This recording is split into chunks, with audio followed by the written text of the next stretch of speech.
So it's springtime. Most of you, in fact, 80% of South African gardeners have a Clivia in their garden somewhere. Some of you might not even know that you've got a Clivia. It's that thing with the strap-like leaves that sends out orange flowers, normally growing under trees, and it looks awesome for 4 to 6 weeks. And then, all of a sudden, you get these things happening on where the flowers were. Well, these are the seeds. So we're going to show you today how to get more out of this. Because if you've popped into a garden centre, you'll see the price of them. In fact, there are Clivias societies and there are organizations all around South Africa where Clivias are the order of the day and the collection. In fact, for one seed, you can pay up to $100 for one of those. So you might be saying, my gosh, I really do need to collect these seeds. You're absolutely correct. So literally when you're looking at about September, you'll see that all of a sudden on the ends of the stalks, these things were green, and in time, and as time goes by, they then turn red. When they're red and they're nice and plump, you can literally see the deeper red they go. Then you know they're ready for picking. So I've picked a whole lot. Look here, look at all these babies that I've got. Fabulous. You can see they're much larger than this little guy. I mean, do you see the size that they're going to get to? Much bigger, all right? And you can feel, yeah, nice and plump. So all we're going to do is, to prepare our seed, is we're going to just squish them and break them up. Because in each pod like this, you're probably going to find 6, 7 seeds. So let's have a look here. There's 1, 2, 3, 4, 5, 6, 7, guys. 7 seeds out of one pod. And remember how many pods you're going to find on the end of this. So don't go too wild when picking, okay, because you've got to sow them all. So pick gently, all right? Don't think you're going and picking tomatoes or something like that. So all we do in prep is simply this. You just open them up, remove the outer pith, which is this red stuff over here. That's the protective layer. Pop that out, and then you've got your little seeds here. Now, Clivias, where do they like to grow? Well, they like to grow under trees, where it's cool and most importantly shaded, because they are forest plants. So how do we emulate that in our gardens? Grow them under trees. Make sure they've got a nice thick mulch of good, well composted leaves. And when the leaves fall from the trees above them, don't rake them up, for goodness sake. Leave them there, because that forms that beautiful mulch that they need.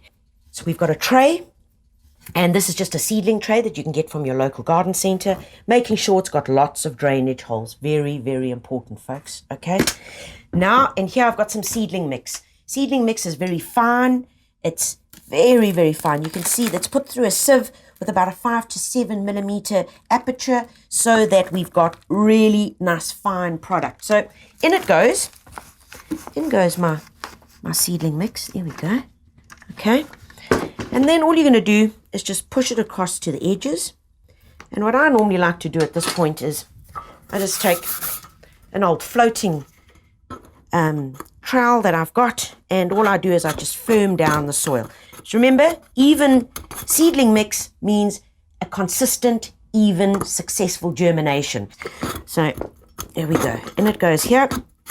Let's take a look. Are we happy with this? Yeah. Nice, level, perfect area for it. This is the easy part. Take a look.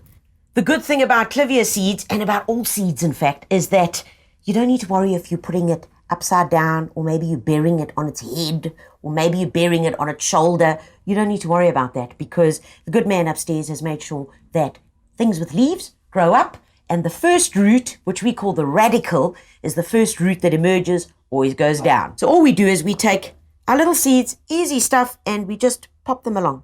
Now, get your spacing right, because these guys are going to be in here for at least 18 months. So do it right. Give them a nice spacing. And there you go. So we just put these little babies down here. And remember, now this is the value of these things. That was 2 seeds that I broke up. Literally 2. Hardest part is done. Now all we do is we get some vermiculite. Vermiculite you can purchase from your local garden centre in small quantities. It's lightweight. It's a volcanic substance, and it holds moisture beautifully. Remember, we're trying to emulate the bottom of the forest. We create it with vermiculite that holds moisture and creates warmth on these seeds. Okay, pretty simple. So let's put that little guy over there. And all we do is take it and do a thin layer just covering the seeds. There we go. Okay, covered. Give it a bit of a shake. Can't see those little babies anymore. Last step that you do, take your trowel again, and all I want you to do is just firm it down. Because all we're doing now is making sure that these little seeds are in contact with the warm vermiculite. Remember, it's a little blankie. And in contact with the seedling mix that we've got underneath it. Now, was that hard? Of course not. All we do now is keep this in a beautifully shaded with a little bit of light, not hot sun. Grow in the shade at the bottom of forests. So keep it well moist, literally probably a good watering for the first 2 weeks every single day. Then you can go back and check, is my vermiculite still damp? If it's damp, you don't need to water. Literally, that's all you need to do. And within, move this aside. I want to show you the little miracle that happens. Within 2 to 3 weeks, this is what happens. Look at these little babies. These are ones that I planted earlier. There's the little seed. There's the first shoot. The radical is down there. What else have you had to do? Nothing. It's literally just the water. Okay, so when they're this size, we call it the 2-leaf stage. They'll have 2 little leaves emerging. We can then take it to the next level, where we then take these little babies and we pop them into a slightly bigger pot. Take one of these little pots. We're going to add a bit of our seedling mix in, the same stuff we used earlier. Pop a bit of that in there. Don't fill it all the way to the top. And the reason we're not going to fill it all the way to the top is the following, because you'll see as soon as I take this little guy out, it's going to have a really long radical. The radical is the root. So take this little baby out. Do you see? There's the long radical. Do you see what I mean? I mean, that root is going guns, boy. So all we do is, to avoid the transplant stress, we pop it in here. Remember, I haven't filled this little container all the way up. Okay. And then we get a little bit more of our seedling mix, and we simply just pour it around. There we go. That'll do it. Take the back end of your little bonsai tool. Okay. Take this little baby.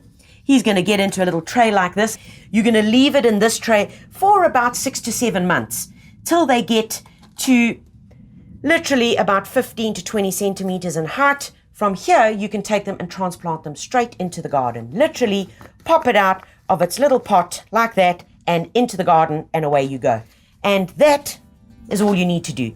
Soon as we get them into this size, so literally the 2-leaf stage, so we then need to start feeding.